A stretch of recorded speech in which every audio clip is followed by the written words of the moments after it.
Aí pessoal, o projetinho aí do Honda Civic, caixinha de grave ETM 800 RMS, 69 Spiner, com 2 tweeters Selenium JBL profissional, show de bola.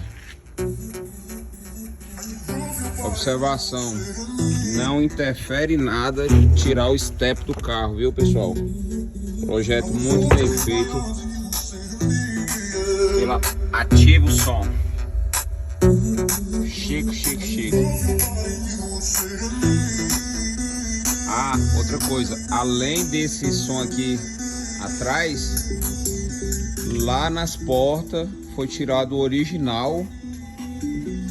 Aqui foi tirado o original e colocado Extreme. As caixas de 6 polegadas Extreme, de 250 RMS cada. E no lugar do aparelho original foi tirado o original e colocado esse Pioneer multimídia para dar qualidade no som, viu pessoal?